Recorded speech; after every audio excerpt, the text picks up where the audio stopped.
बिस्मिल्लाहिर्रहमानिर्रहीम। अस्सलाम वालेकुम व्यूअर्स। आज हम पढ़ेंगे स्पोर्ट्स साइकोलॉजी। मैं हूँ Noorulain Khalid, student of BS clinical psychology, और आज हमारा टॉपिक ऑफ डिस्कशन है athletic injuries and psychology. What is athletic injury? Athletic injury क्या है? A sports injury involves damage to part of your body due to sports, exercise और athletic activities. तो इसका मतलब ये है कि किसी भी स्पोर्ट एक्टिविटी में पार्टिसिपेट करने के बाद बॉडी का कोई भी पार्ट अगर डैमेज हो जाता है तो उसे एथलेटिक या स्पोर्ट इंजरी कहते हैं। A sport injury can be acute और क्रॉनिक। ये एक्यूट भी हो सकती है और क्रॉनिक भी। एक्यूट में ये होता है कि ये सडन चोट लगती है, लाइक अगर एक एथलीट खेल रहा है तो वो खेलते खेलते नीचे गिर गया, तो ये होती है एक्यूट यानी सडन। और क्रॉनिक में ये होता है कि वो किसी अपने मसल को, अपने बोन को ओवर यूज़ कर रहा है और उस ओवर यूज़ के बाद वो पेन ग्रेजुअली डिवेलप होती है, तो इसे हम क्रॉनिक इंजरी कहेंगे।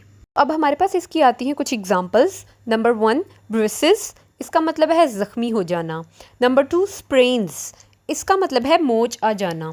नंबर 3, स्ट्रेन्स, इसमें ये होता है कि मसल पुल हो जाता है या स्ट्रेच हो जाता है।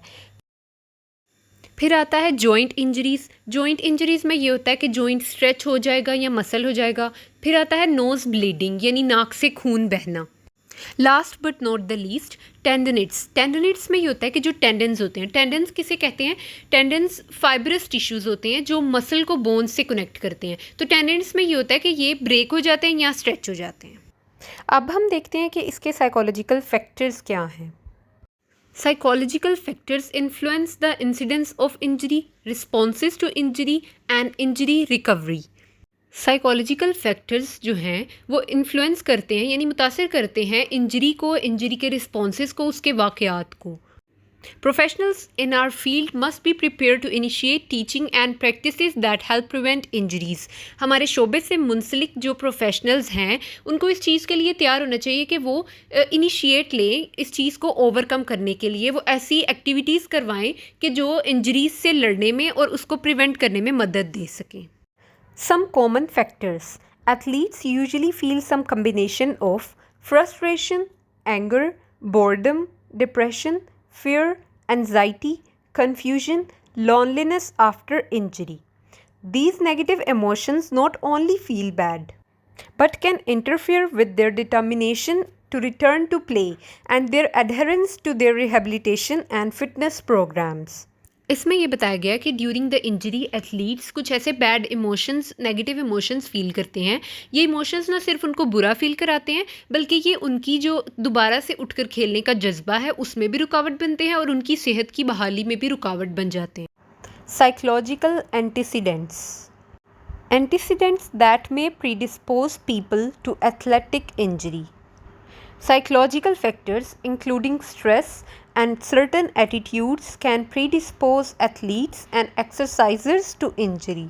साइकोलॉजिकल फैक्टर है कि अगर एथलीट और एक्सरसाइजर्स अगर कोई स्ट्रेस को फेस कर रहे हैं अपनी लाइफ में तो मुमकिन है कि उनको इंजरी हो सकती है।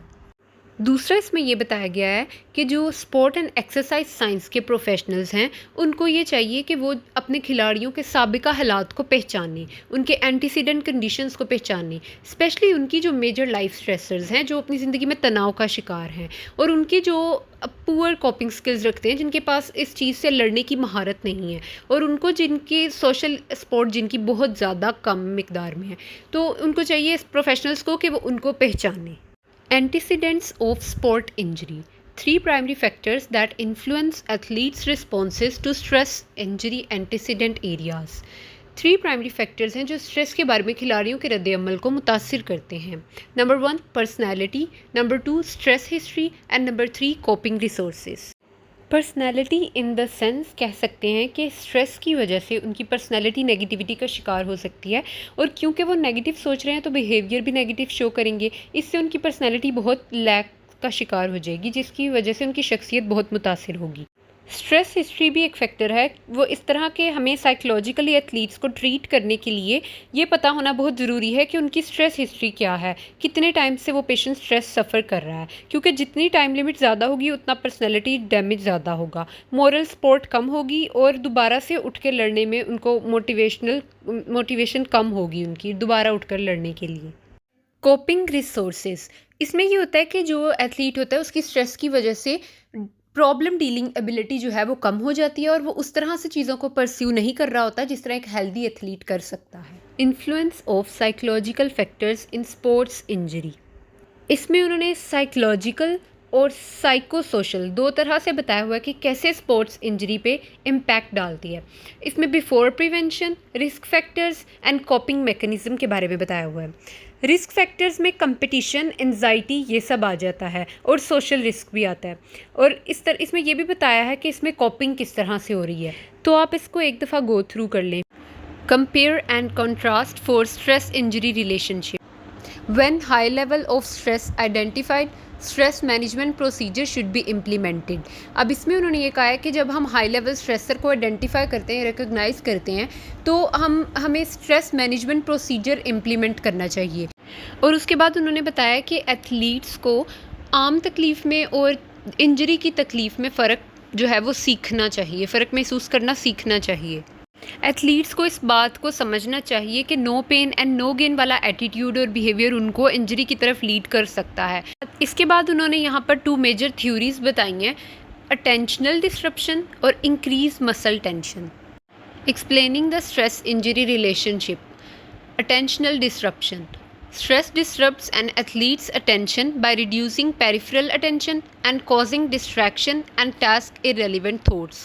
स्ट्रेस की वजह से एथलीट की पेरिफेरल अटेंशन जो है वो डिस्टर्ब होती है, यानी उसकी जो फर्स्ट अटेंशन है वो डिस्टर्ब हो जाती है। उसका मेन पर्पस यही होता है कि वो अपनी प्रोग्रेस अच्छी से अच्छी दे, लेकिन स्ट्रेस की वजह से उसकी ये अटेंशन जो है वो डिस्टर्ब हो जाती है और फिर उसको इरेलीवेंट थॉट्स आती हैं जिसकी वजह से उसको इस चीज़ को फेस करना पड़ता है। Increase muscle attention, high stress can cause muscle tension and coordination interference. इसमें यह है कि स्ट्रेस लेने की वजह से एथलीट के मसल्स में टेंशन क्रिएट हो जाती है जो उसके मसल्स की कोऑर्डिनेशन को डिटीरियोरेट कर देती है। Psychological reactions, number 1, injury relevant processing. इसमें अब 3 टाइप्स के साइकोलॉजिकल रिएक्शंस बताए गए हैं, towards the injury, below the injury, relevant processes. मतलब इसमें जो प्लेयर होता है उसको फ़िक्र हो जाती है कि अच्छा मुझे चोट कैसे लगी है, कितनी गहरी लगी है, चोट के बारे में अब क्या होगा।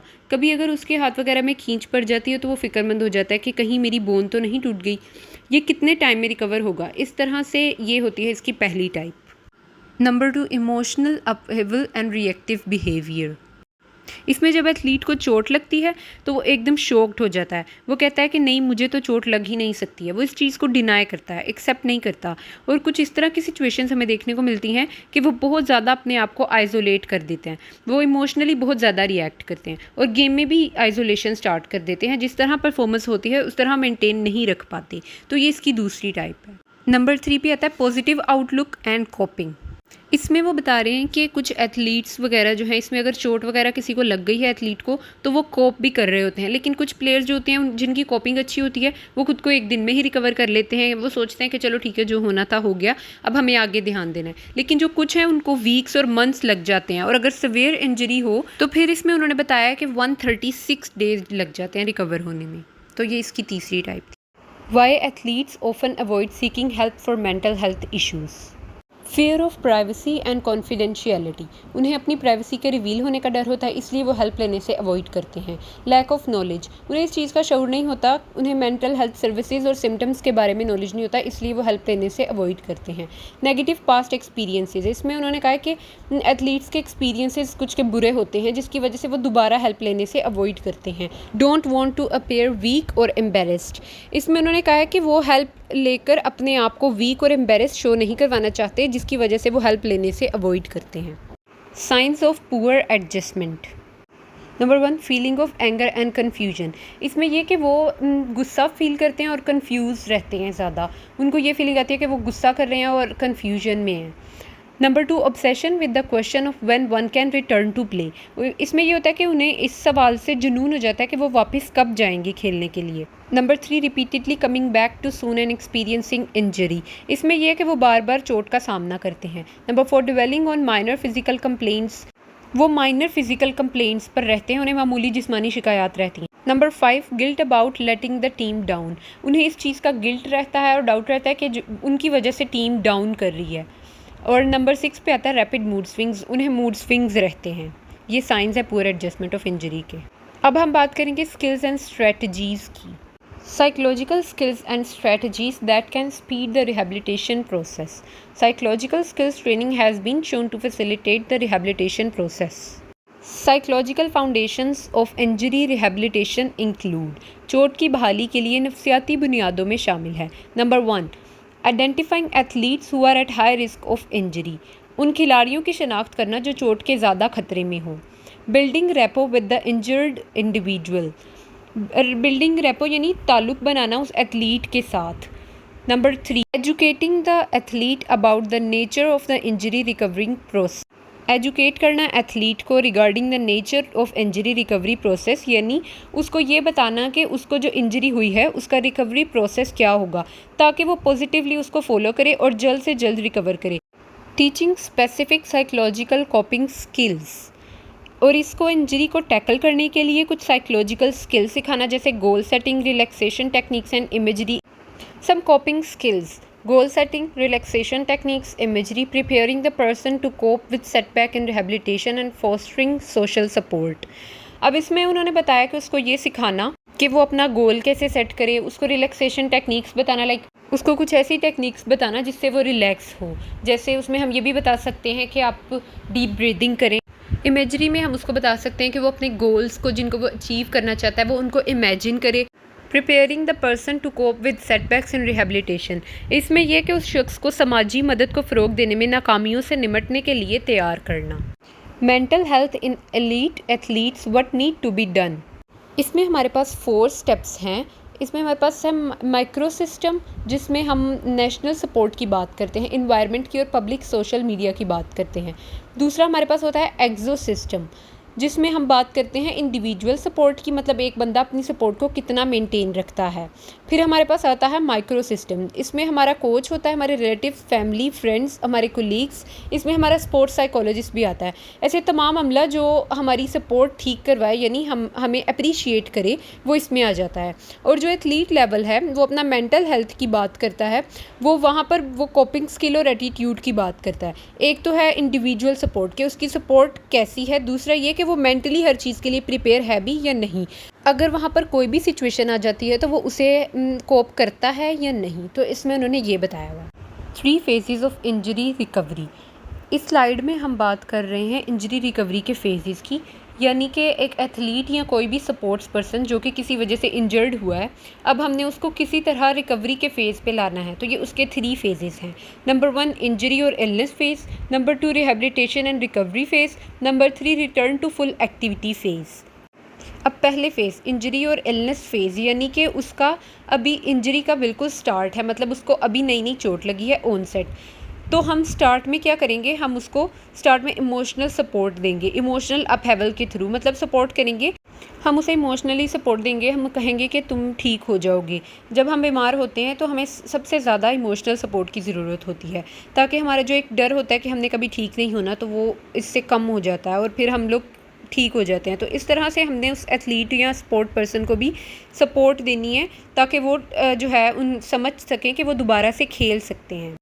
नंबर 2 रिहेबिलिटेशन और रिकवरी फेज़, इसमें भी मोटिवेशन और एडहेरेंस यूज़ होती है। एडहेरेंस क्या होती है कि जो रिहेबिलिटेशन का प्रोसेस होता है उसे एडहेरेंस कहते हैं। रिहेबिलिटेशन यानी कि आप दोबारा से उसको ठीक कर रहे हो, यानी आपका बिहेवियर किस तरह का है, आप उस प्रोसेस के साथ कोप कर रहे हो या नहीं। जैसा डॉक्टर्स है ना, वो आपको मेडिसिन की एक पूरी स्क्रिप्ट बना के देते हैं कि या आपको कोई चार्ट देते हैं, उस पर आपने अमल करना होता है।